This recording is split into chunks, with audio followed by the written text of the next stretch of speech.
This is a world of danger and challenges, where only a select group of highly trained, highly motivated warriors can survive.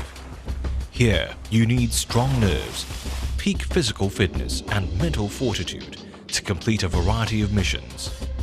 This is the world of the naval diver.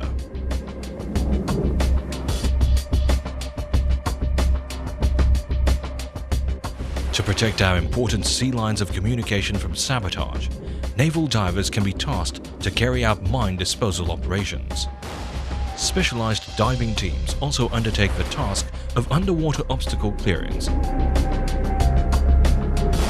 Where necessary, naval divers are mobilized to conduct underwater repairs and maintenance functions on naval vessels.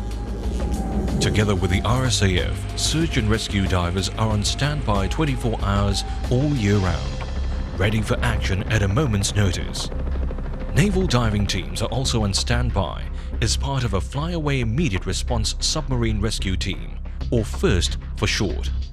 By exploiting the speed of air assets such as the Super Puma or Chinook, naval divers can reach incident sites before other surface vessels to conduct search and recovery of submariners who manage to surface and provide them with immediate medical attention.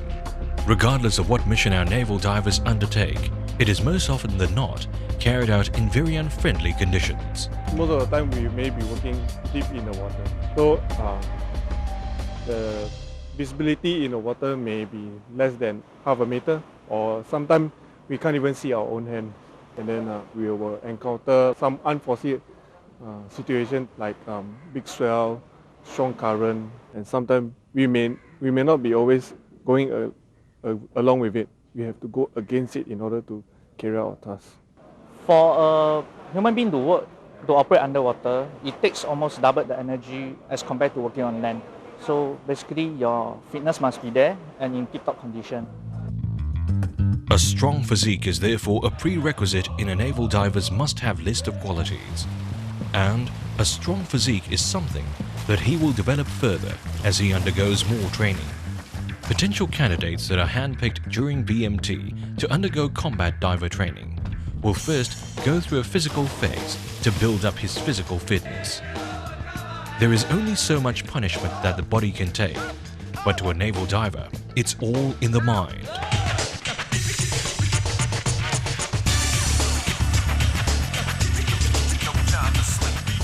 This is Team Building Week. At the end of the physical phase, this is where the naval diver finds out that the mind is stronger than the body. Over 5 days, trainee divers are put through grueling, non-stop physical exertion, both on land and in the water.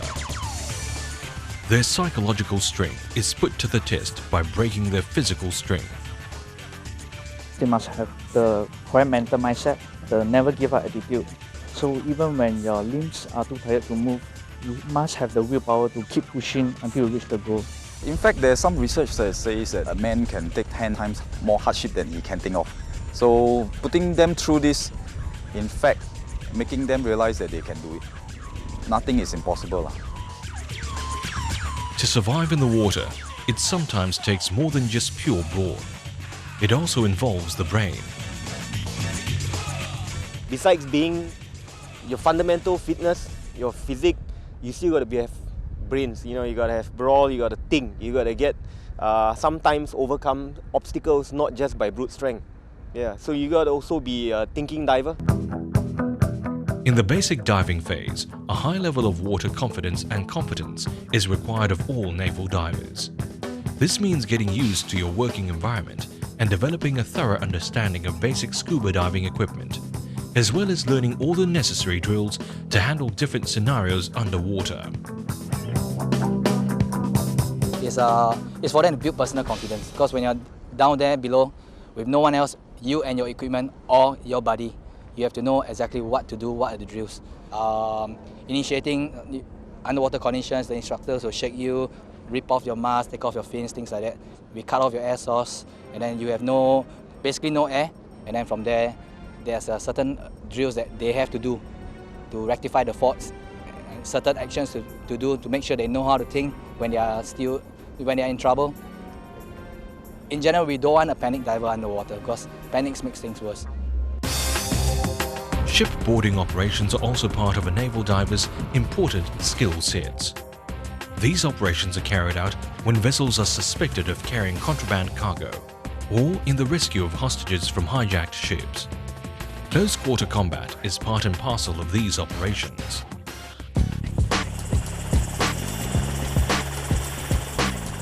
Using shipboarding tactics, the Naval Diving Unit supports Singapore's participation in the Proliferation Security Initiative, or PSI, which was started by the United States after the September 11 attacks.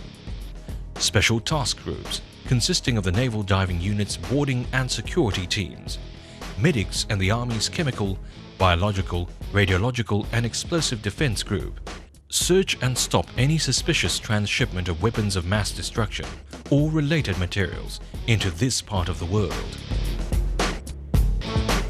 In a recent visit to the Naval Diving Unit, members of ACCORD, the Advisory Council on Community Relations in Defence, and leaders from over 40 trade unions got a glimpse of exactly what the world of the naval diver was like.